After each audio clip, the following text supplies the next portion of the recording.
Hi everyone, welcome to the Clos Mesorah Winery in Priorat. Oh. How beautiful is this? And this is Moises Cohen, Hello. the master, the Don himself. So, okay, first of all, Rabbi Israel And Sara, and Sara. So thank you for coming.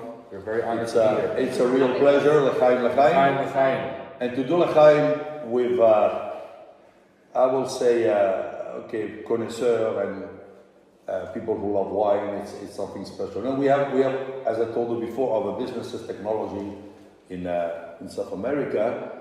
On technology, you can talk, 10 minutes, half an hour, and it's boring. Yeah. But on wine, behind a bottle of wine, you can stay all day long and talking on history, on who do the wine, who is behind, and it's very, very, very interesting. So what I wanted to start is... Well, first I want to welcome you to the Kosher Wine Podcast. Yeah, okay. And I want to Thank mention you. that our good friend Kenny, who co-hosts the podcast with me usually, is not here. And he really wants to be here, and he's very jealous of us right now. We'll think about him. So Kenny, you are with us.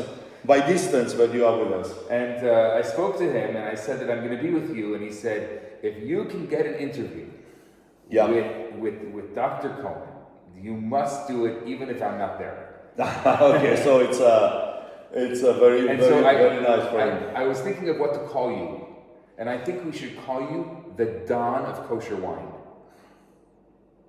Whatever you want. It's a pleasure, first of all, and to share. I think it's one of the most important things, because we can do whatever, but we need a feedback. It's very important for us to have a real feedback on what is your real, because wine is a sensation. It means when we say, okay, the one tasted apples, look, I was born in Morocco. My apples, or the apples I was having in Casablanca, of course, are totally different than the apples I had in Tel Aviv or I don't know, in another place. So the taste, the flavor, the sensation, el chush, as we say in Hebrew, is very personal. At the end, a wine, or invite you to drink, you enjoy, you have a good moment, and you remember the wine. The wine tells you, hey, I'm here for some reason. Okay, you will remember, and you will think on that specific moment. That's why I don't think that it's the best wine. There is the best wine, and in each different. And we need different wines from different parts of the world for each different moments. That's why it's very important to have a range of prices, of course, because one for specific moments, one for every day. As David said, I need a pizza wine, okay, but a good wine. I don't know, but I need a good wine for having my pizza, my spaghetti, my whatever. And Sina, that's my pizza wine. It's fantastic. Also in our house, when you say, okay, we have some spaghetti, open a bottle of Vinencia. That's what we want to open, which is for, or you do barbecue, or also maybe you go to the Adar that is not in specific countries or other wines. So tell us. Yeah. Give us the background. A lot of people don't know you. How did you get into this? How did you start this? What I have seen today is something absolutely magnificent. I want to talk about it with you soon. Okay. But how did this all begin? All began, I don't know, I came maybe almost by chance to Spain. I was living in Israel, I studied in Israel, and I had just the opportunity offered me to come here to Spain to start in research, in agriculture research, in water management. And Spain was 30 years ago in research in, let's say, water management, irrigation needs to do a lot of things. So it was not linked to wine at all. We are the first generation. So we are very happy that David and Leah continue the legacy of the family. That's why we want to do a lot of things, a lot of projects, and to continue enjoying. Well, it doesn't seem like you're slowing down anytime soon. No. The problem is that we don't finish a project. We have already started two new projects. Yeah. So we are always running. But I say, as we said, nobody is forcing us to nothing. So we do it because we love it, we like it, we enjoy it, of course. And that's why it's very important to have a feedback from the consumers to see, okay, we're going well or not. Why? Because we have a specific philosophy from the beginning. So when we started, as I explained you before, with the Clos Mesorah, as you will see in the bottle, it's even not written Elvi wines, which is the umbrella, the Elvi. What means Elvi? A lot of people say Elvis, no? No, Elvi wines. Of course, Elvi in Catalan, V means vino, the wine, and El, of course, Elohim. So LV means we do the wine, but there is El, who is up in the sky, that controls everything. It means we can do our best. It's maybe an idea of humility, that we try to do our best, but if we have a heavy rain just 2 days before harvest or whatever, we cannot do nothing. So the idea is to do our best, but linked to the nature. And to Hashem. And to Hashem, of course. That's why the name of the company, which is an umbrella of 6 different wineries in 6 different regions. So Elvi Wines, or the Cohen family, Cohen Alita family, is not a single winery, it's 6 wineries, it's the whole Spain, okay? We're in Sepharad, so we have 2,000 years of Jewish history, big Kabbalistic, the Kabbalah was born in Gerona, Rabbi Yosef Karo and all those Gaonim. We are in Sepharad. We're in Sepharad, right now. in Sepharad. We are in Priorat. Exactly. It's And I will explain something very interesting. You see the Falset, the small village you came from. Yes. 3,000 people, very small. So imagine comparing this to Barcelona, any comparison. So in the 14th, 15th century, before the expulsion of the Jews, in Catalonia, Jewish Arova Yehudi, Jewish quarter, okay, Jewish, let's say, area was called Kal, C-A-L-L, Kal Juel, the Rova Yehudit, or the Jewish location. But in Falset it was not a Kal, it was an Al-Hama. Al-Hama, it was a higher level, means that the Jewish community was more important in that time in Falset than Barcelona. So we're not here again by chance. Al-Hama means that the Jewish community was very strong economically, and they were allowed them to manage the money and all what they were doing with the... Do you know how many Jews were in Falset before the expulsion? We know, because everything has been burned, has been lost, we don't know. But we found something very amazing. I don't know if you saw a video of Moshe Meyer when he came last month. Our neighbor, that just in Clos Mesorah, some years ago, he called me, he said, look, you have a big house in Falset. He was doing reforming his basement, and he called me, look, there is some specific stones, so before removing them or cover them, come. It was written in Hebrew. It was from the Ze Yitzchak HaYakar, from the cemetery, the Jewish cemetery. We're talking on 12th century. Wow. 13th, in his house. So he had the stone there, he took it out, so we are negotiating with him. That has to come here. So crazy Jewish history that was just erased. Because you're the only Jew around, that's why he called you. Of course. He knows about us. He's very religious, Christian religious. So for him, the Jews and the Judaism is very important. It's amazing because all the really religious other Christians have a lot of respect to the Jews. Normally, when there is no religion around, it's totally opposite. You say you are Jewish, you are Christian, you are Muslim, whatever, they normally see you like, he's a crazy guy. So it's like he's not modern, he's not. So we have a very nice relation, and it's also a very nice guy. And we buy, we rent his beautiful old Grenache that goes to the Sublime. So we have a very good relation. So what I was explaining, so we discovered all this when we were here. And Everything started by when we bought the Clos Mesorah, which really was a very old Carignan. In that time it was like 80 years old, 78, something. And we know it from our neighbor that his father said before he was born that Carignana was there.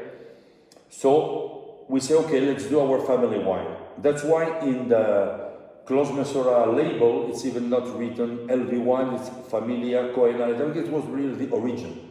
And we want to keep it like that. So, first of all, Elvi wines, we talk on the name. But now we will explain the logo. You see the boat, right? So why a boat? Boat, vineyard, no, a lot of history. That kind of boat, which is, you know, a round boat, it's small boat that take a lot of load. So those boats were the boats the Jews uses to leave Spain after the expulsion. So the Jews from Falset, from Tarragona, from all around here, they went to Barcelona. They joined. They joined the other communities, and they move all around the Mediterranean. So Morocco, North Africa, Greece, Turkey, and all over. So that boat for us is first of all to remember the origin. And as Georges Moustaki, French Jewish singer, he has a specific song, Le Juif errant. Avec Maguele de Metek, he talk on his origin from Greece. And because Le Juif errant, the Jews that every time moves from one place to another place, they always are in a constant movement. And as we are not a single winery, we have 6 wineries all around Spain who are also moving. So there is two ideas of the boat. That's really nice. Not only it's the origin. We are going back 12th, 13th century. So this is the origin of the name and on the logo. So Priorat, you are in a very, I will say, famous and important wine region in the world, not linked to kosher, just quality region.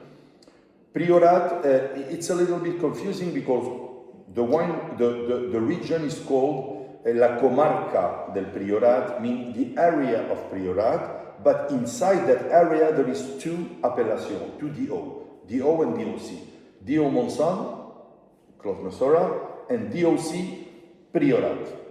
What is the difference? We will see a map. So if you see all the region, Priorat is more the mountain side, okay? And Montsant, it's like the erosion of the slate that goes down, and normally the soil of the Montsant is also very mineral, but it's like a light soil, more, but behind there is also rocks, as we saw, different types of rocks. The crazy thing in the Clos Mesorah is that it's a small piece of land with 3 different types of soil, different type of grape, blend, so we have a lot of heterogeneity inside.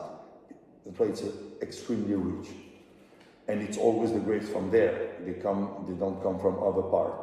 So this is a specific, let's say, explanation of Montsant and Priorat. And now it's very rare to find a high-end restaurant, even with star Michelin 1, 2, 3, or a high-end restaurant with no stars, that you will not see in their wine list a wine from Priorat. Almost impossible. Today. It's, you are not a good restaurant if you don't have a Priorat wine. You need to have a Priorat wine. What's amazing is that Priorat is not a region like Burgundy or some of these like old regions for hundreds of years. Priorat is just only discovered not long ago. Exactly. As you say, discovered. But Priorat have more than 100, 120 years ago. But it was bulk wine. Nobody was bottling. Nobody was really bringing that big potential to the market. Right. All the wine was consumed by, as you see, Priorat, before the revolution on the wine, it was the poorest region in Catalonia. All people, so to survive and to make some living, all the farms have some olives, some hazelnut, dry fruits, some vineyard, so they can have their own olive oil, or they can sell it There, hazelnut, some cherries, because it's a good region for cherries, almonds also, and wine. Oh, they were selling the grapes. So if they had some disease that killed something, they could live from the other. So it's what you call minifundio. Everything is small. That's why Priorat, the OC Priorat, is only 2,000 hectares. Nothing. And Montsant, 2,000 hectares. So when you ask someone here, how many hectares do you have? He will not answer you. He will tell you, oh, I have 5,000 vines. 2,000 vines per number of vines. Because we are in the mountains, so the surface is not important here. It's each individual vine and how many grape and how many kilos you can produce in that hard but fantastic conditions. Because as I said before, wine needs stress in order to make quality wine. So the DOC Priorat is the most restrictive wine region, I would say, almost in Europe. You cannot produce more than 5,000 kilos, 5 tons per hectare. Wow. Nothing. But after that, when you transform it to wine, they allowed you a conversion of 0.65 kilo per liter before bottling. Everything is extremely controlled. So even if you have a specific land, you can produce, let's say the cava in Villafranca del Penedès, what we are having now, the DO, L'Chaim, the DO cava, so champagne, allows you to produce almost 15,000 kilos, so 15 tons, or 18 tons even. Here, 4. You cannot do more. So, you need to control a lot your growth, the relation between leaf area and production, in order to maintain the quality there. So, you cannot do big production, you cannot do massive production. It's impossible. And that is the beauty of the thing, because the big players in Spain, Torres, Codorniu, Freixenet, they make 2 million bottles, imagine, of cava. They are here, Codorniu, Torres. But when you see their winery, small winery, small production, 10,000 bottles, 15,000 bottles. It's ridiculous for them, but they do a prestige wine, a very good wine. Of course, I'm sure that it helps them to sell millions of bottles. But they want to be here. I don't know if you, just some years ago, it happens to be like in Burgundy. So everything is, so in those 4,000 hectares, 2,000 to 1,000, we have like 180 wineries. Wow. Incredible. Almost all the wineries belongs to families, private families, some companies, but private families, and very small productions. You cannot, because it's first of all, you cannot do so. The only way, if everything is done by hand, it's a hard work. We have snow during the winter time here. So you need to go to quality. If you're not, you cannot survive. How does your production compare to those 179 other wineries? Are you considered medium, large, small? Very small. Very small. Very, very small. Clos Mesorah. Thanks God, it's always a big name and very well known. It's 5,000 bottles. Right. Yeah. I mean, the Sublime in 2016 was 600. Now 2018 just came out, it's 800. I mean, you're not producing. For us, I won't say like our big volume, which is not a lot, but our big volume is done in the entry level in La Mancha, in Encina. Because we started with those big wines, and because this is what was. We were very close to that idea. So our starting was, first of all, our family wine, just to answer your question. We never thought to develop all what we've done. So the project pushes we are like the project is behind us and pushes to do what we are doing. Thanks God we have been so successful and very happy with the results in the general market and of course also in the kosher market. As I told you in the beginning, even in the US we had 4 non-kosher importers at the beginning. After, of course, we joined Royal Wine, and we're extremely happy to be with Royal Wine. They do an incredible work, not only for us, for the market in general. Yeah. And thanks God, we are very happy to be with them. But we started step by step. We started with the Clos Mesorah, after that EL26, those two regions. And as I was consultant of, when I was in the search of different families in the Priorat, in the Rioja, in La Mancha, for example, in Rioja, so there is a specific sub-region close to the Pyrenees, so it's the last vineyard before reaching the mountains in a high altitude. It's a beautiful property. Next time we can do a podcast there. It's a castle of 12th or 13th century. Wow. And the owners are the Libano family. For the name, maybe they are from Jewish origin, I don't know. But they call us at one time. Now we are very happy to be, of course, working with them. They called us, I think, 15 years ago or even more. And they called us, look, I want to do the best kosher wine in Rioja, to be top on the top. He loved the owners of the Coca-Cola in many countries, so for them wine is a passion, really passion. And the vineyard, they have like 50 hectares in the Prioratis. In the Rioja it's nothing, 50 hectares on it. Rioja is very big, so it's the style of the Priorat, everything is luxury there, the winery. So inside the actual winery we have the kosher part, which is closed, it's beautiful. You need to see pictures, it's absolutely magical. And we started together the Herenza. Herenza, by the way, Herenza with Z-A, it's a Ladino name. It was, so, you know, Hebrew with Spanish, what our fathers were speaking when they were living in Spain. Herenza means heritage. Herencia in Spanish should be with CIA. Okay, so Herenza means heritage at the end.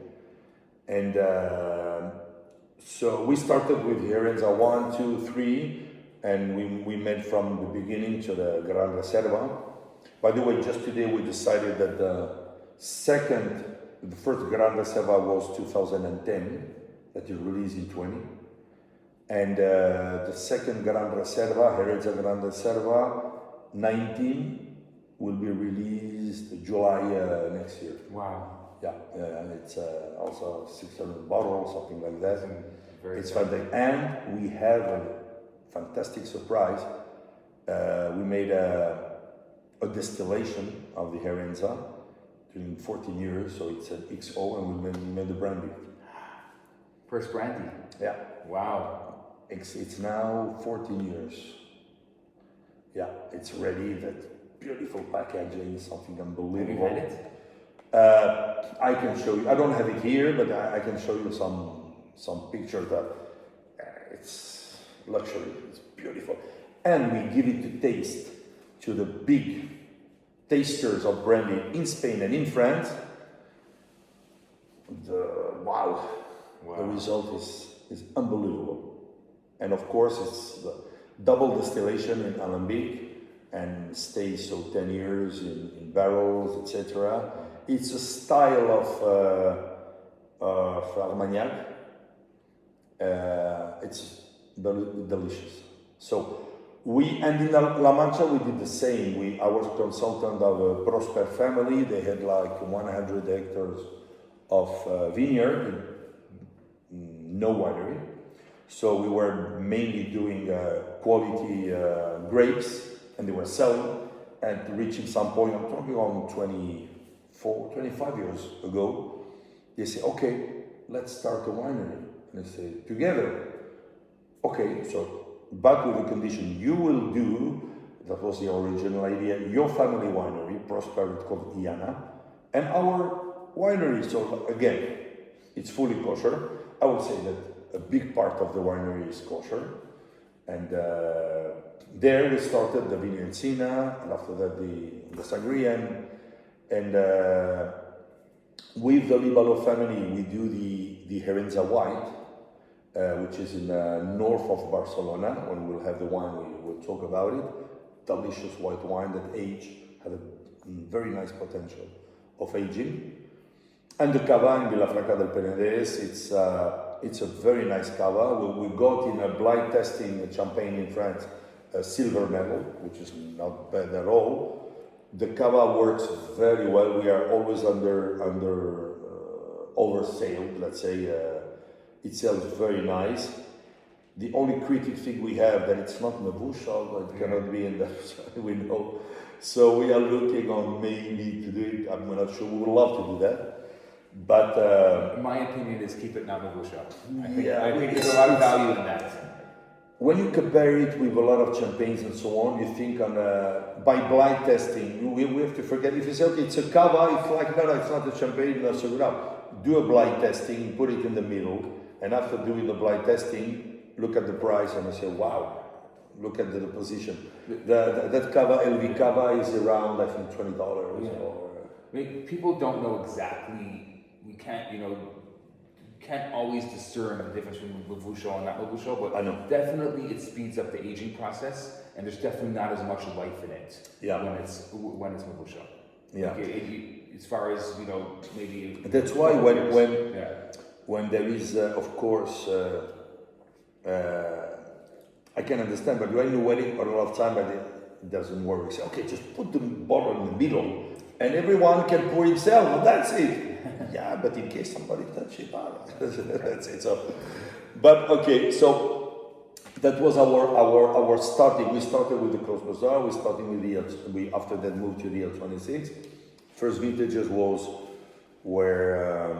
I would say 2000 and first released commercial vintage EL was before. It was 2004. We still have all the vintages of EL26. Wow. 04. You have an 04 still? Yes. Wow. We have 04, 5. I only saw the 05. I don't think the 04 was exported. Maybe not. Yeah, we have very few of it. We live in Montreal, and I always joke that the EL26, it doesn't matter what is in that bottle, but with all the Moroccans, they look at it, they're like, this is like, it speaks their language. That bottle speaks the Moroccan language. It's like, oh my gosh, wow. And they get Rabbi Pinto to bless it. Yeah. And you know what? I had from Montreal, a family, a fantastic family. We enjoyed, they were like, wow. The L26, I need to. Okay, and they say with Raf Pinto, Jaime Pinto, the father, and David Pinto, and he said, EL26 of Elul, is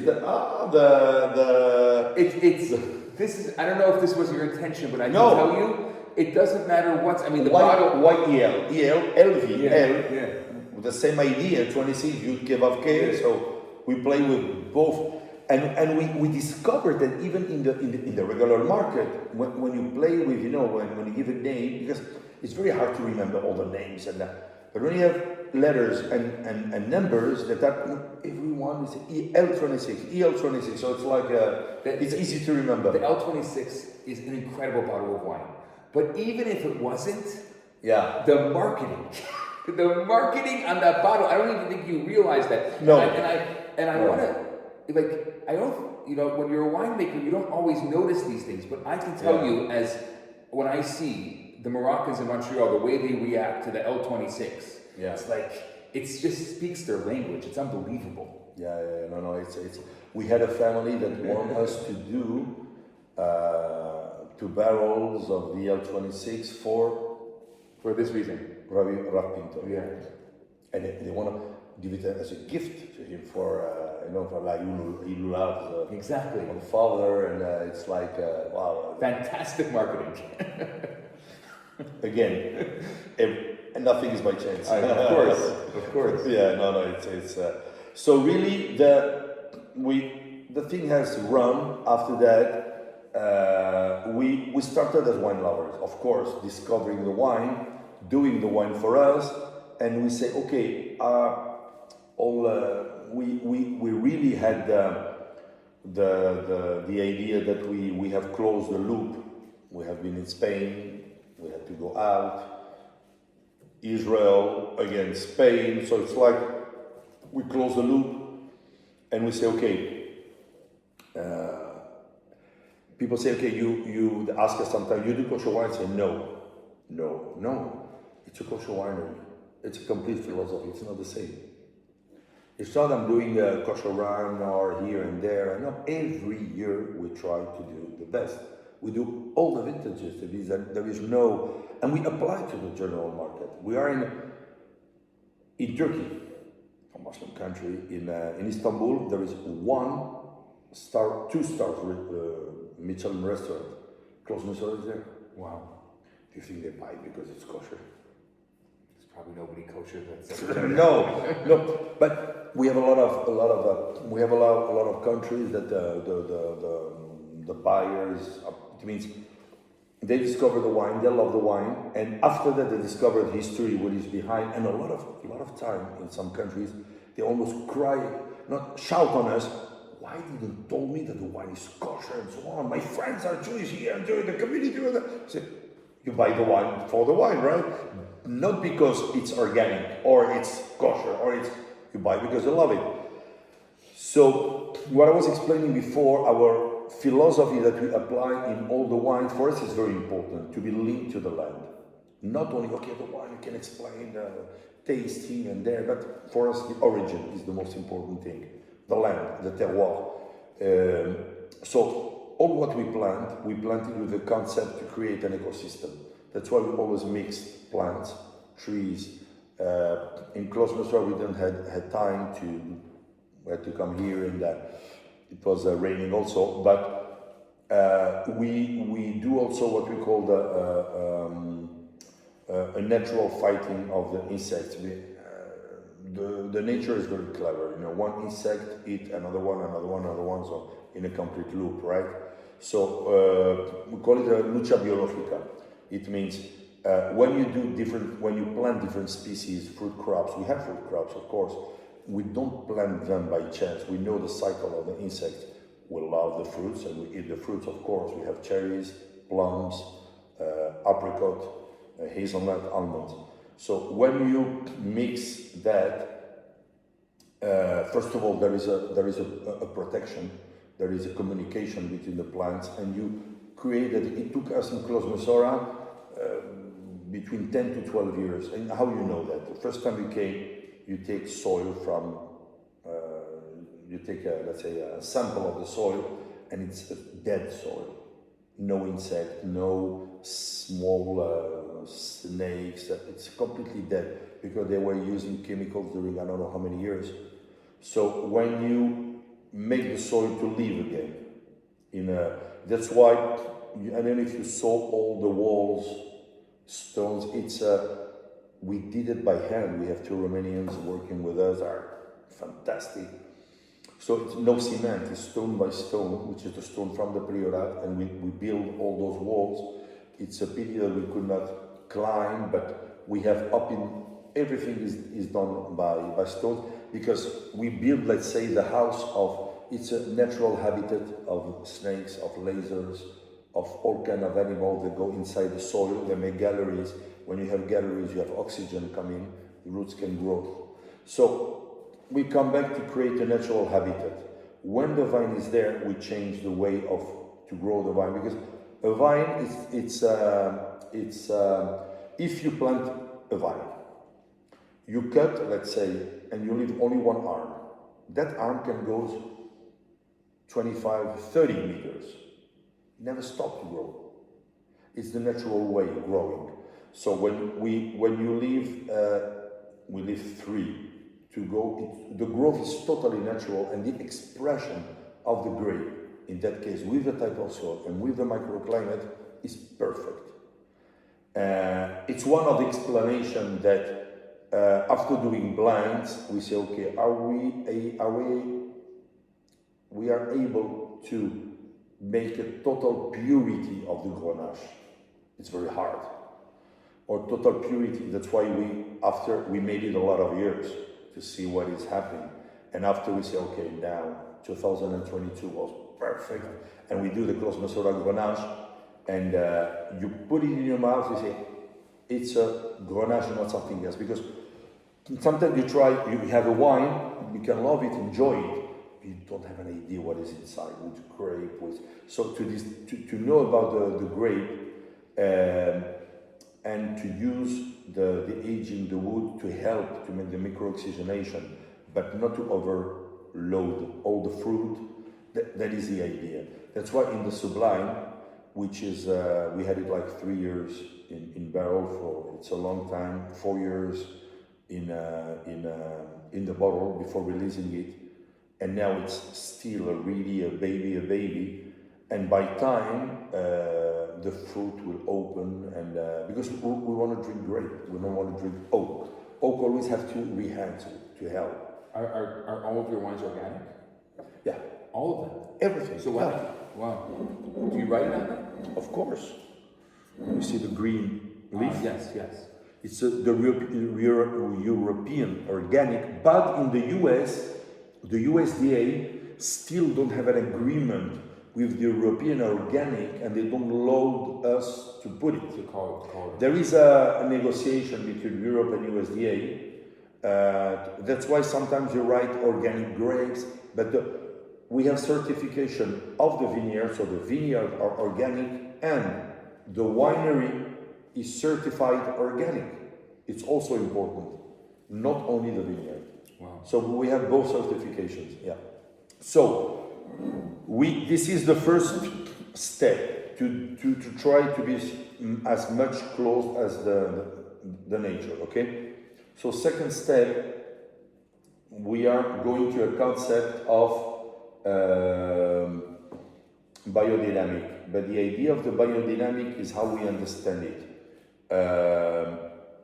To be close to the moon. Okay. So when you have a full moon, and it's not something you say, okay, I believe in God. Why? Did you saw God? No. So why do you believe in something you don't see? Okay. Now in that time you can measure it, and you can, of course, making an observation. Look, you can see that it's like that. When you have a full moon have a direct attraction on all the liquid on the earth. A full moon maintain, do all the waves that you, the movement of the sea, for example. So our body is water. Wine is water. I'm sure that you have tasted a wine, same vintage, same bottle, a specific day. You love it. After some time, you try it again. You say, the bottle maybe it's you. It's not the wine. So when you want to make a tricky thing, when you want to make a good tasting, do it in a zero moon when you don't have. When you have the opposite, a full moon. When you have a full moon, you have a direct attraction. So all the aromas, all the flavors, everything goes out. And when you have zero moon, means you don't see the moon, everything is closed, goes down. So a practical way that we do it. When you prune, during the winter time, you have to prune, to take out all the biomass. There is an agronomical issue that it's called the crying of the vines. If you saw in the winter time when you prune, you see water drops like the wine is crying. Okay, it's going out. What is there is the reserve. It's like a camel. The vineyard after the harvest, until the harvest, if you did it properly, the vineyard is still green, and you can have some irrigation, still have sun. So the leaves make the photosynthesis, create the carbohydrate, which is almidon, which is sugar that goes inside, and are the reserves that will be used in the next spring for the next blooming. But when you cut, part of the reserve goes out, you say, wow, it's a pity, right? Okay, so do the pruning in a zero moon. You will have 50% less crying in that case. So it's a practical way, one. Another case in the winery. When you have a full moon, okay, as I said, all around, you take a sample from the barrel, everything is moving, so you take a sample of wine, it's like the wine is dirty, okay, it's not dirty, it's all the bitartrats and everything is, but when you have to bottle, you will not bottle a bottle of that because people will not understand the wine have some problems, or you want a clean wine, you don't have, so you have to fill the wine, so you can use the cold process, you can use, there is a lot of product that you can use to fill the wine, etc. We don't use absolutely nothing. Our wine is even not filtered. Only a very light filtering in the bottling. So what we do when we have a zero moon, so all the sediments go down, and we try the wine. It's okay. No more barrels. We take the wine out. We take it in that moment. We lose 2-3 centimeters. We don't care. We take the wine out. We put it in a tank. We leave it 1 more month in case we have some more sediment. And in another month, zero moon, okay, we take the wine, we bottle it. So we change the chemical process to a physical process. Again, using the nature, not more. Wow. When in a hot region, normally there is a lack of acidity. So when you have a lack of acidity, the wine is boring. You drink wine, you say, oh, it's heavy, and the longevity is, you have a lack of longevity. A way to have a wine can age time, you need low pH, high acidity, and of course quality of tannins in order to make the wine aging. The beautiful thing of the Priorat is that due to the stones, to the slate, naturally you have low pH, high acidity and high alcohol content because it's very hot. So you have the 3 elements that give you 100% possibility to have a very long aging, and the wine can improve. Of course, depending on how you do it, it can be better or not so good, but you have this. So, in our case, when we have in Rioja with the Herenza some hot years with the Tempranillo, a lack of acidity, the normal way is to add tartaric acid. We don't want to use nothing to put inside more than grape, and grape. Even we try every time to go to spontaneous fermentations, not yeast. Again, we see the sky, we ask, wow, Hashem, what can we do? Can the nature give us a solution? And yes. It allows you to really connect to the land. So we have 5 hectares in Rioja with a grape called Graciano. It's a grape. And the Graciano is very acid grape. So in our Herenza, according to the years and to the wine, we use 1%, 2%, 3%, 5% of Graciano doing the blend to reach the natural acidity. Yeah. You can always have a solution if you go deeper. Of course, it's a lot of work, it's a lot of patience, it's a lot of observation. So we observe the nature and we try to go to this. So, okay, let's do now the tasting to other wines. I will bring the opener. Yeah. So this is the Vineyard Sina, you know them, but of course. Which vintage? 23, I think. Yeah, 23. So Vineyard Sina. How long ago was this bottled? 23. It's Sauvignon Blanc, 100% Sauvignon Blanc. For me, it's a delicious Sauvignon Blanc. It's from La Mancha. Vineyard Sina, white. We try different to reach the big potential. Which we had Macabeo, Charello, which was also very nice. But we have like 20 hectares of the Sauvignon Blanc, and we are very successful, and we love it. I think it's very honest white. The idea is really to enjoy it. Not very expensive, memushal in that case. So, of course, the idea is not to keep it many years, to make 1, 2, 3 years even. can love the wine, and that's it. So this is and I think it's a very good expression of what La Mancha can give growing the Sauvignon Blanc. That's great. It's really, really great.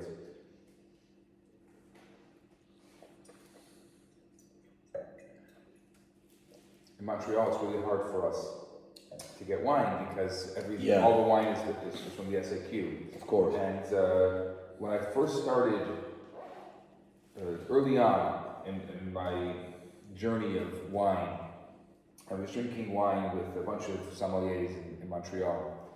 And one of them one day walks in with a wine and she says, her name was Kayla, she said, you know, I go to the SAQ and I try to find kosher wine, and it's so hard, and the kosher wine doesn't really, it's not working for me.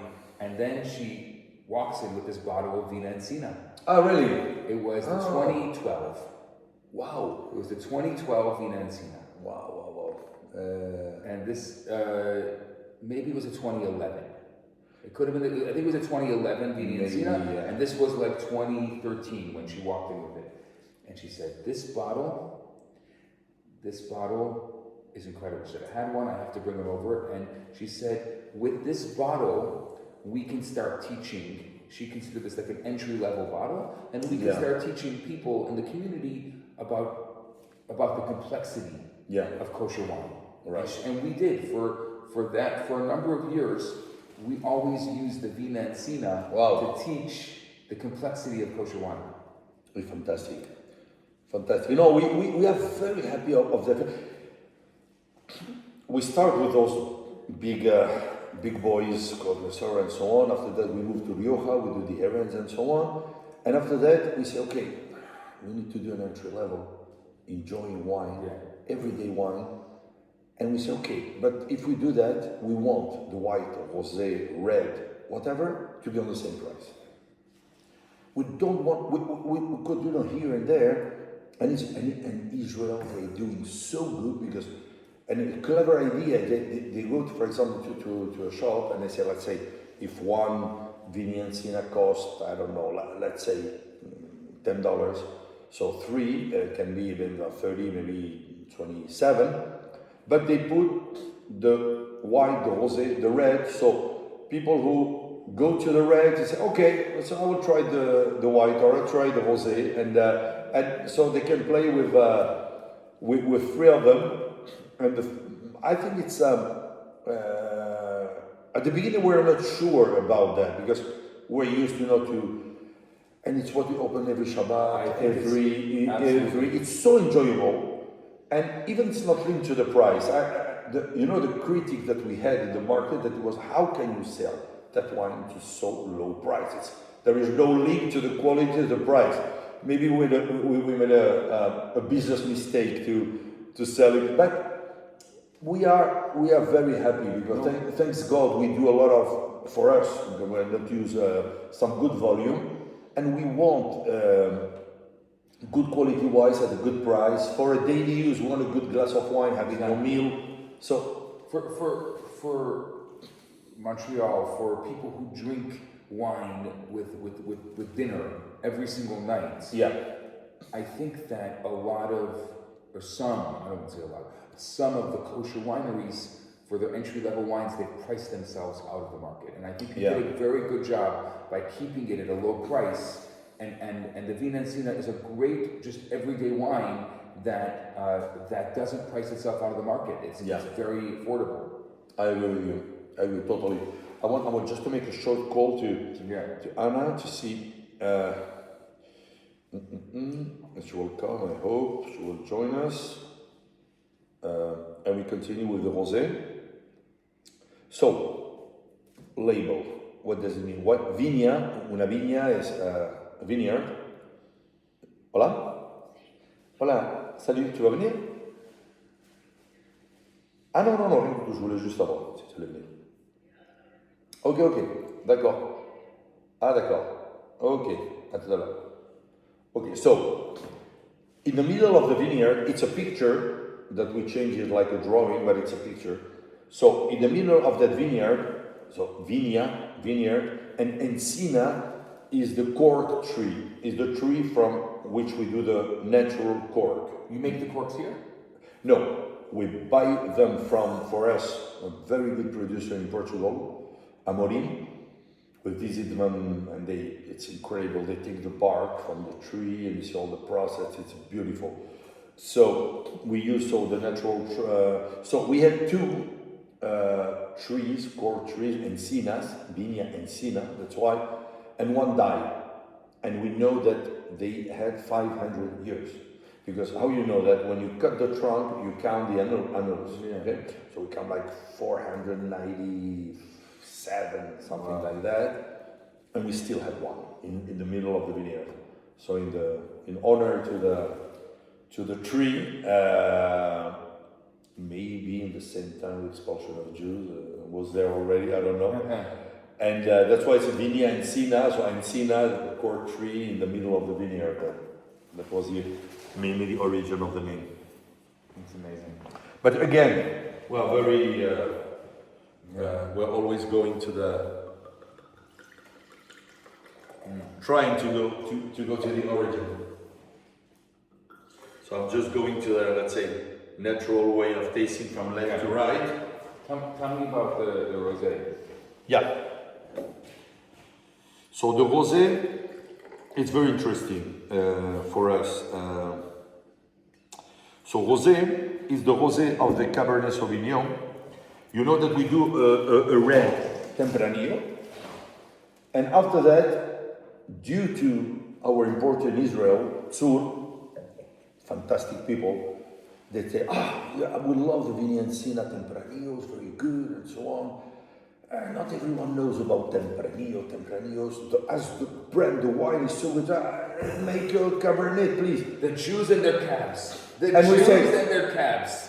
We want to focus, that was our idea. We're in Spain. We want to grapes from Spain, Tempranillo, Garnacha. You have excellent cab Why all do over. the Jews only Why like would- calves? And we say, okay, we have like 15, 18 hectare of cab. And we say, we were selling the grapes. And they say, let's try. Okay. For Israel, we were not selling it anywhere else. They were buying everything. I want to tell you, I like the Tempranillo much more than the cab. But the Jews and their calves, I I don't know. understand it. It's amazing. When we are in the KLWE with, let's say, I don't know, Clos Mesorah, comes someone and he says, wine, give me your best cab. Here at the table, they have a very good cab. It's amazing. Yeah. So there is so good cabs all over the world. So why we should make a cab? Okay, so we did a cab, but I say, okay, let's do something. We do the cab, but we will try to do a good cab, same price for daily use and so on. So what we do, when the grapes are inside the tank, after 2 hours, approximately between 2 to 4 hours, that the grapes are just there, we open and we make a saignée.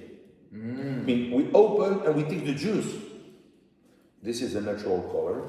We don't touch nothing. So every year it can be a little bit different.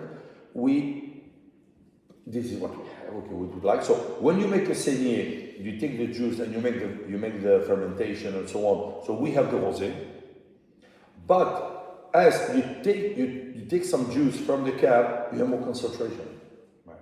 And when we do all the process of vinification, the malolactic, second fermentation, etc., so the wine has, and we do a movement of the lees at least 2-3 months of the lees that goes. Then we move them up and move up to give some more volume, because we don't use oak in the Viña Encina.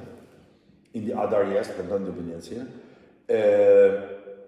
That's why it's Tempranillo and the cab with some volume, but the same idea, entry level, nice wine to enjoy it for daily use, and that's it. We don't want, because sometimes it's, that cab, I love the more complex, of course also, but this is not the wine. The wine is due for that focus. So if you want a big cab, don't buy the Viniencina. Go to other issues. Exactly. Exactly. So it's focused for that. So this is what you do with the rosé.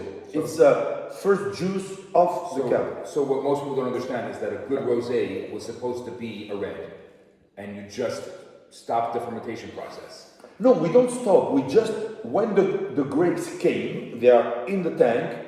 So after 2-3 hours, we just take some part of the juice, boom, and we leave it to make the fermentation. And that is rosé. That's amazing.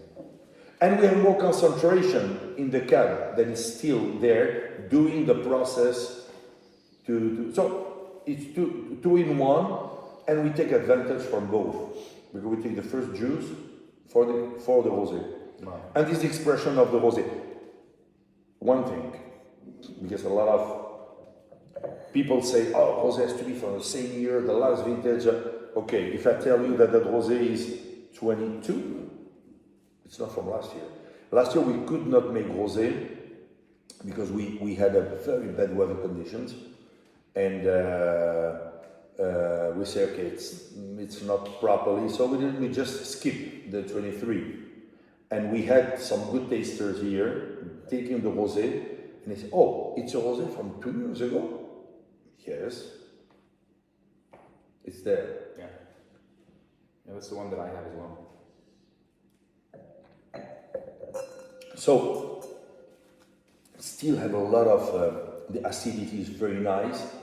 You feel some volume, no addition of tartaric, absolutely nothing.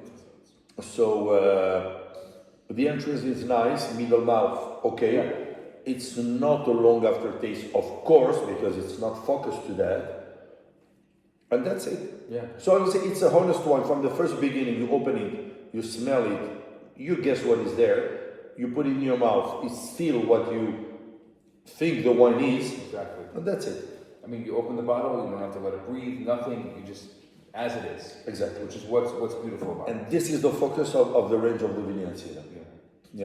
Is the unique wine region in the world that in 30 years reaches from zero knowledge worldwide, people knows about Priorat, to, I will say that now Priorat is considered maybe top 3, top 5 in the world. No matter if you 1, 2, 3 or 5, it's just on the top. There is no other region in the world that in so short time reach so high level. When we talk on Bordeaux and Burgundy, 200 years, 300 years, so they show themselves that they are there, Tuscany, but Priorat, who knows about Priorat? Rioja, 100 years. That, Rioja started to be very famous because it's close to France after the Pyrenees, when the phylloxera kills all the European vineyard, sort of Bordeaux. People say, okay, we need something. The phylloxera hasn't reached already Spain, so they moved to Spain. They saw, oh, we have vineyard. It was Tempranillo, it was not Cab, Merlot that they were used, but the Rioja learned a lot about the French, and Rioja started to be on the map. We're talking 100, 120 years minimum, but Priorat. So when I reached the research institute, those 4 crazy people, hola Irene, ¿qué tal? It's Irene and our visitor from Canada. And Arbalo Palacios, a very big family from Rioja, René Barbier from France, origin from Bordeaux, and 2 others.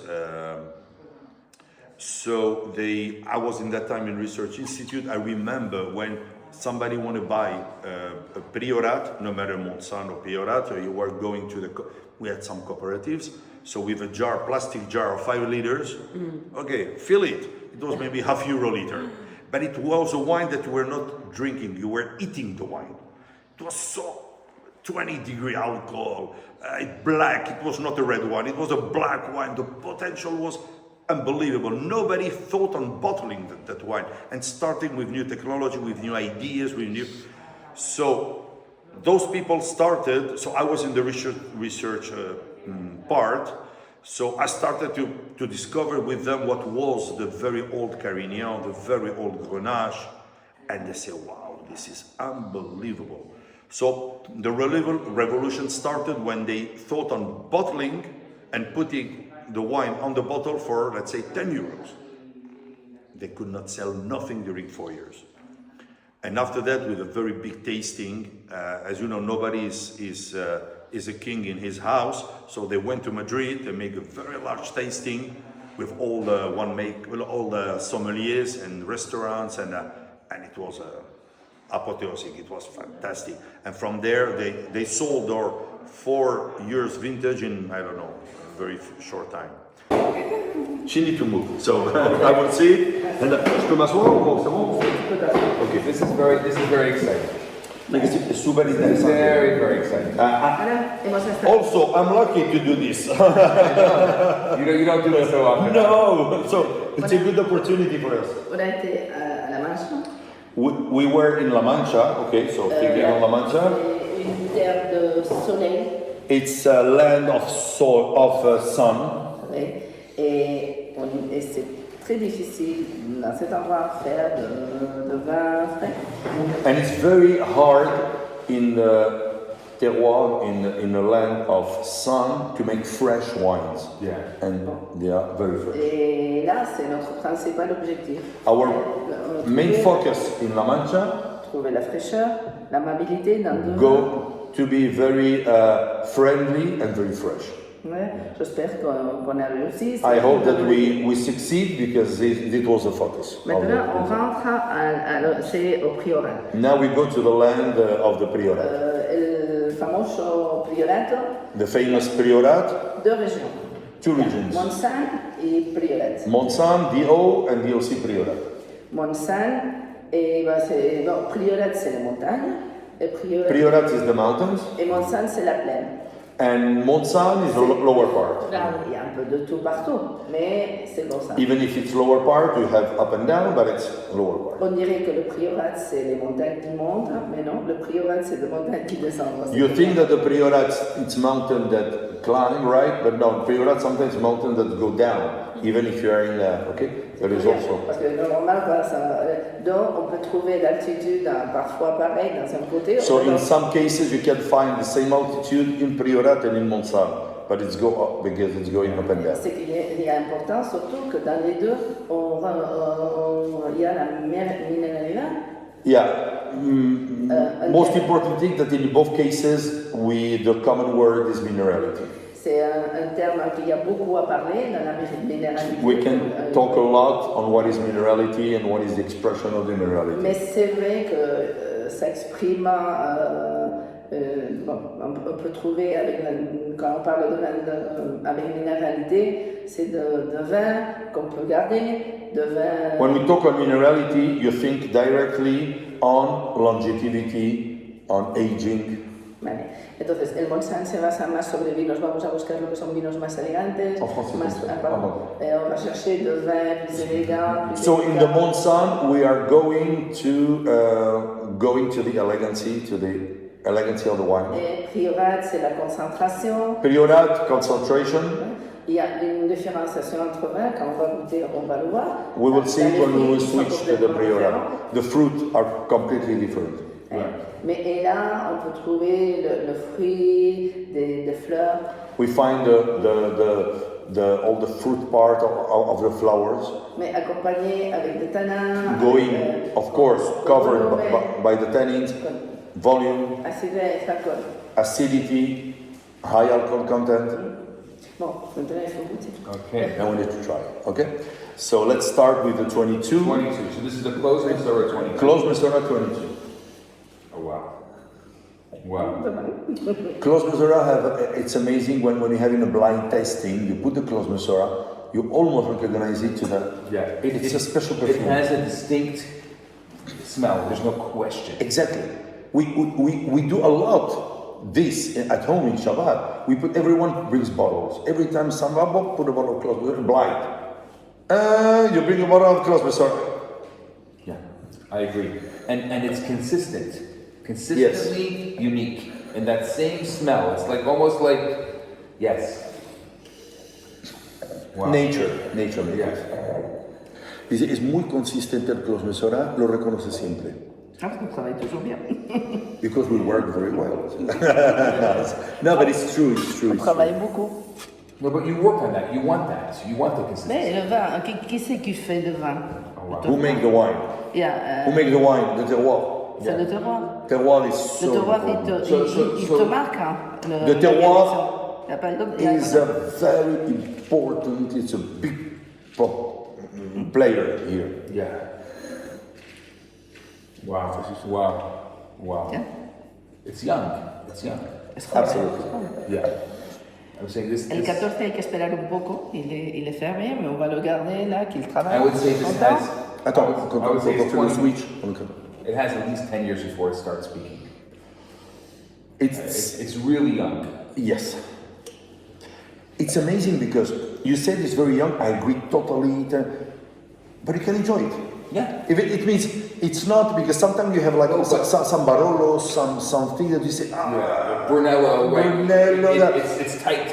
I'm not able to enjoy it. Yeah. I mean, it's enjoyable, Yeah. but of course, extremely. It's gonna go places. Yeah. And it's gonna change over the course of the next 10 years. It's unbelievable. Even now, we'll do the tasting. We will leave a little bit, and when we finish everything, we will come back and say, "Wow, evolution." Absolutely. Yeah. You know what's. I do find in general the Priorat, there's like a little blackberry. Yes. There's always a little undertone of blackberry in all the Priorats. Yeah. What is different between we'll say the 14 and so on? You will see where it goes the blackberry after that. But it's true. It's give you different blackberries with different volumes, with different maturity. Yeah. But the blackberry is there. Yes. Yeah. But it's not over matured. No. And this is the important thing. No. That's why also you recognize the blackberry. Because a lot of time, when you have too much sun, when it's over matured, over burned, Yeah. the wine can be very enjoyable, but you don't know what you are drinking. No, in the L26, you have the same thing. You have that, there's like this pronounced blackberry. Yes. Black prunes, blackberries also. Yeah. Elegant blackberry. Yeah. That's exactly what I was It's thinking. amazing. I was thinking because I'm thinking the review. I'm thinking the review, and I was like, exactly. It's an elegant blackberry. She will not say, but I will say. You have a very nice explanation when you say, okay, what is elegant in a wine? What are you mixing things? You can say a woman can be very elegant, a man can be very elegant, but a wine elegant? Are you kidding? And for her, the description I think is very nice. It's everything is inside and nothing is missing. Exactly. Because sometimes I like that. you like, but the alcohol, poof, go there. Or you have too over maturity. Or the wood is, that. When it's totally wrong, everything is inside. Do you miss something? No. Do you have an excess of something? No. The alcohol is totally integrated. Let me see. What is the alcohol content of this? What do you have now? The Clos Mesorah. It's over 14. Huh? It's very alcoholic. It's definitely over 14. It's 15. Yeah. Do you feel the alcohol? No, I was going to say. Doesn't it disturb you or make you some burning in your mouth? No. It's so well integrated that you don't care at the end. So that means that you have a very nice integration. It's a wine that I will describe it like 316. It's really. Es diferente. Igual que para un vino Kosher. When we think on doing a Mevushal wine, we think on a totally different project, a totally different way of doing, a totally. No, it's not. It's not the Aquí Mevushal version. hemos ampliado la versión Mevushal y que en Montsant también hemos hecho un Mevushal. Après, on va le dire. Non, ça va être la surprise. Non, Non, ne le dis parce pas. qu'on sait travailler. As we learn a lot how to manage the Mevushal, going to a specific wine to do it, now we feel confident to rise to, I will say, almost medium high level wines that can be good. Absolutely. Because we feel confident. At the beginning, we say, we don't have any experience. Yeah. But after 20 years making it and looking on the evolution, we say, okay, now we can understand. Moises Cohen. When you have a big wine, premium wine, I'm talking, let's say big cab or whatever, normally let's divide our mouth by three: the entrance, the middle, the last. So the entrance normally is wow, okay? Large fruit. Middle goes down, and after that, when you drink it, sometimes it disappears. And it's what is it? The Clos Mesorah, it's totally the opposite. It enters like a silk, both, and the middle started to grow, and the explosion is at the end of the mouth. Really lingering finish, like a really, Exactly. really a velvety lingering finish. Exactly. Because when you see the Clos Mesorah, you do like this, and you put your finger, you see your finger. Yeah. So it's not a heavy layer, Es un vino que evoluciona en la copa. but have a lot of power. So this is the new sibling, sibling by Mesorah. The label will love the label because We're very excited. David and Leah are in the label, So this is flying on the Priorat. So People don't know about it. David and Leah, both are flying, you know, like Chagall. Okay. Leah have I don't know if a grape or a bottle of wine, and David have a suitcase. You have to sell. Okay, both of them are flying, and above you have all the Priorat land. So they are flying. So it's sibling by Mesorah. Vale, ahora vamos a gustar Sublime. I have not heard anything about sibling by Mesorah. This is you haven't let it out yet. People don't know about it. No, ¿Perdón? no, but it's ready to be launched. Este no lo he probado, esto es una It will novedad. be in Pesach tables. Wow. I hope. It means it will be launched next month. Yeah. Estamos But ultimando la it's etiqueta. we make 5,000 bottles of this total, and the price will be like something like a half price of Clos Mesorah, roughly. Là, je veux vous demander, s'il vous plaît, vous Don't mettez- style- So what are the grapes in it? The grapes in the siblings is 80% Grenache, 20% other grapes. More or less 15 Carignan and 5% Cab. Wow. That we have in Clos Mesorah. We have some rows there. Moi, j'ai- on n'a pas goûté Sublime encore. No, we talk about it. So now we will switch to Sublime. C'est à la, Sublime 18, okay? à la droite de Sublime. And when was this bottle? ¿Cuál es el Sublime, Ana? El que está Ah, lo tienes tú. Okay, Sublime is the last one. Vale, So let's voilà. think on Sublime La 18, concentración es al del 18, ¿no? 18. Sublime 18. What are the grapes in the Sublime 18? 50% Carignan, 50% Grenache, as the previous one. Both of them over 90 years old. So part of it is in Clos Mesorah, and after you remember the olives in the other part. So we have a very old Grenache. So it's all old wine.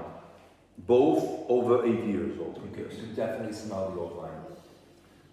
It's Es like un vino, es un vino. But it's sweeter. we take, I will say, not all of the grapes, but berries in small cases. But we make the selection in the field, small cases, we leave it in a cool chamber, and when we have enough, it's came inside. We do it in 3, 4, 5, 6 times. wow. In total is 1,000 kilos.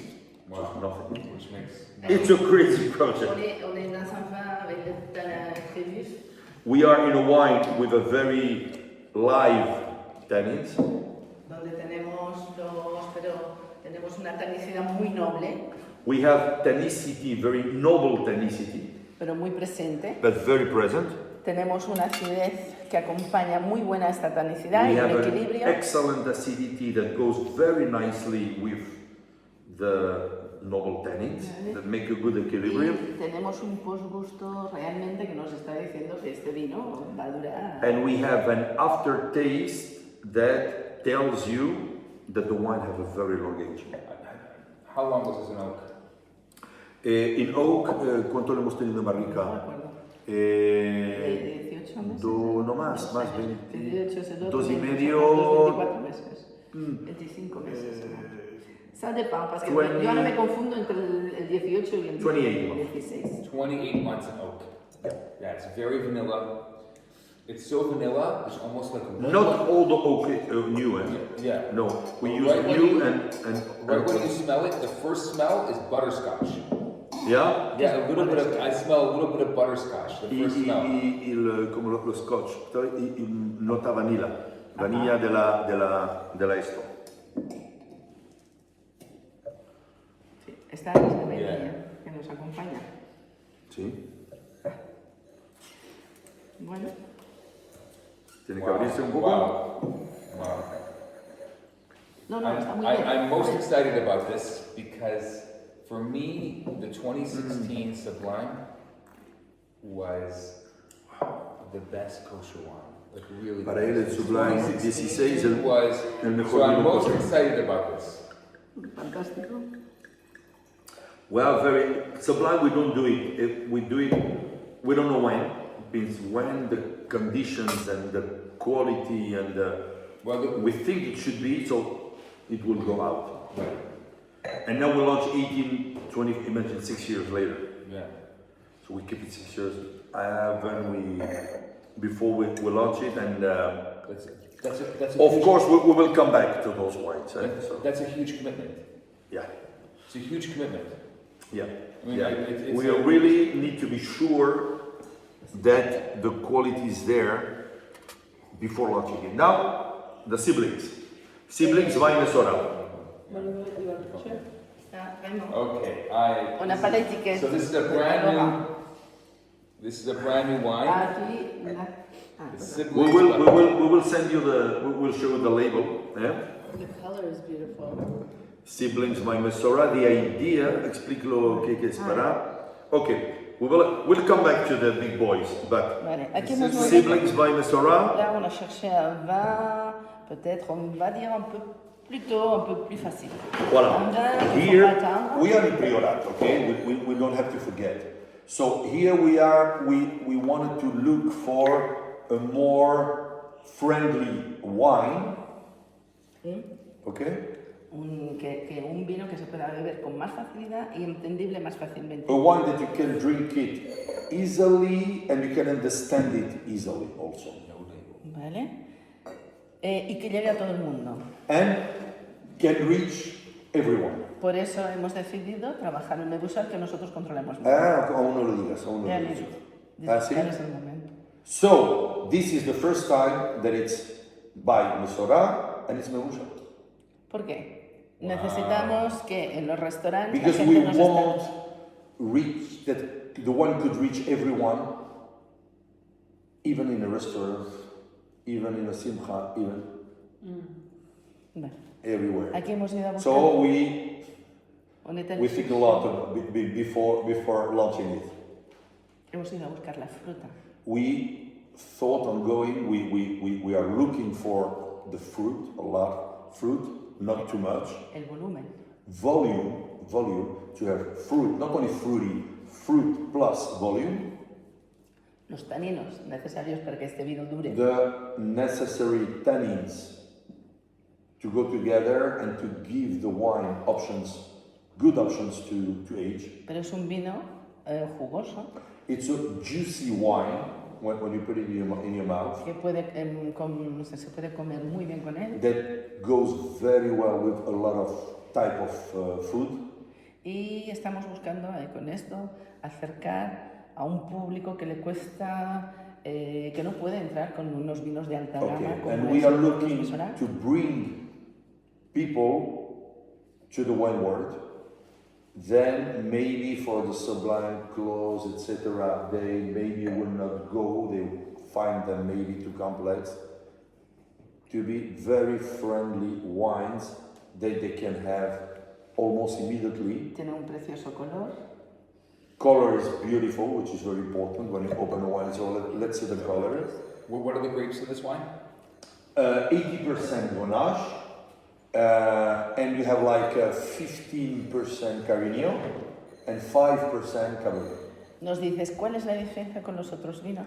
Yeah, if you ask us, for example, what is the difference with the other wines? Estos son unas viñas más jóvenes. Those are grapes younger. Okay. No, más jóvenes. Algunas son Yeah, jóvenes. younger, more younger. let's say. Tenemos viñas que pueden ser de 15 años, la media It es can de be 15 one años. 15, 20 vineyard años. around the 15 years from different plots. 15, 20 años. ¿Mm? Not single plot to give more Bueno, complexity. y ahora lo que queremos saber es su opinión. And now the most Es lo important, más importante. you ask managing wine, selling wine, and consuming wine. What do you think about this? The feedback, as we said from the beginning. Friends, this is the launch. It's absolutely labelless. And this is the launch of Siblings by Mesorah. And we're very excited. It's going to be launched in about a month. And we're going to taste it now. Let's taste it. Yeah. Wow. It's very light. Very light. Yeah, definitely, you smell the Grenache right away. Yeah. We want it to be what Anne explained, juicy, friendly, Yeah. good tannins, It's novel tannins. It's a fresh red. It's fresh. Exactly. It's Exactly. exactly what We it is. want people to come to the red wines Yeah. and to be very enjoyable. Not to say, okay, it's too much here, too much there. It can be very nice, but when you say too much, Wow. for some reason, Very low acidity. The tannins are really even. yeah, I will say that the acidity are very nice with a very good equilibrium. Yeah. The acidity is very nice. It's not low, but So you're low, but which yes, means but it's the low. sensation The sensation is low.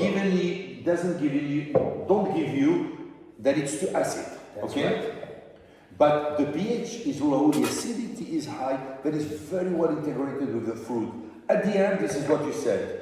Yeah. It gives you the sensation that one question, does it invite you to drink more? Absolutely. And this is It's very easy to drink. this is It's the a idea. complex wine. It's not a table wine. It's a complex Él ha wine. dicho, es complejo. You said it's a complex wine. And it's very easy to drink. Absolutely. No, no conozco. So to mix both things, J'aime complexity and drinking, so that is the idea. Qu'est-ce que tu veux dire? J'aime beaucoup qu'il dise ça parce que, She loves that you say that, parce to que, use both words, complexity and nicely to drink. parce que nuestro focus fue siempre hacer un gran vino, pero siempre respetando una relación precio-calidad. Incluso que toda la gama hemos ofrecido. Always our focus was to make, let's say, good, big and super big wines, but to respect the quality with the price. Always, no matter the price, the quality should be Y aquí there. hemos seguido lo mismo, hacemos un vino de mucha calidad, And here we want de to una do gran exactly the calidad, same, to go with a lot of quality. pero and los should be grandes related to taninos, the price. una fruta muy equilibrada, You have a un gran very volumen. equilibrated fruit. And when I say equilibrated fruit, it's very important to think about that. You have the fruit,